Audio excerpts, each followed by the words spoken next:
Hello, and welcome to Technique 2 from Strategy 1. We were just going over Technique 1, which was to strip every sentence to its cleanest components by William Zinsser, and then we went through Technique 1, and now we're going over Technique 2 under Strategy 1 words. And Technique 2 states to eliminate cliches and overused phrases. And the explanation to that is that cliches are phrases used so much that they become trite or boring or overused. For example, a broken heart, or brave as a lion, or a bull in a china shop, and the list goes on. Cut, replace, or subvert them to keep your voice fresh.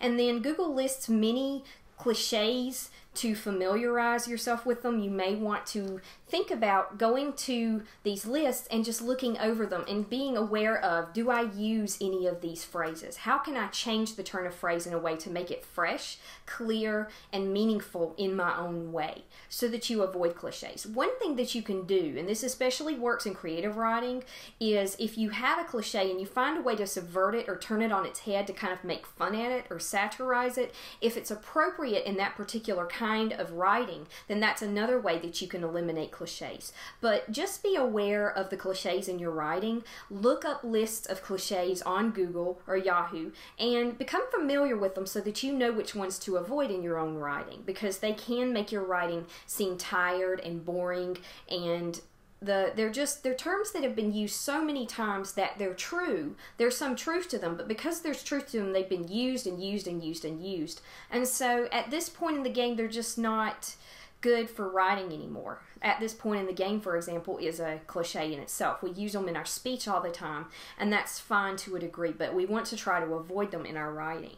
And an example of a cliche in a sentence is, I think Jack woke up on the wrong side of the bed this morning. Or we've probably heard a more colorful version of who peed in your cornflakes this morning. Might be a similar cliche for someone who's been grumpy all day and snapping at everyone. A correction for this could be, Jack kicked the copier and threw papers across the room, because it shows us that Jack is in a bad mood and he's having a rough day and he's taking it on the copier and on other people. Another example of a cliche is the spider on my wall kicked the bucket and was dead as a doornail. That sounds pretty silly, but sometimes people can get that crazy in their writing, especially if they're writing poetry. A better way to phrase it would be just to be direct and straightforward. The spider on my sidewalk is dead. And that's clear, straightforward, and we get the point of what you're trying to say there.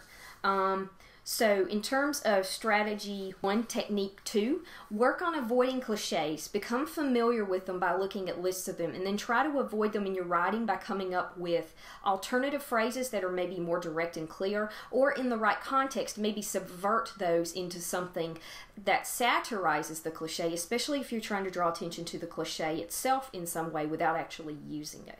So that is Technique 2 under Strategy 1 words.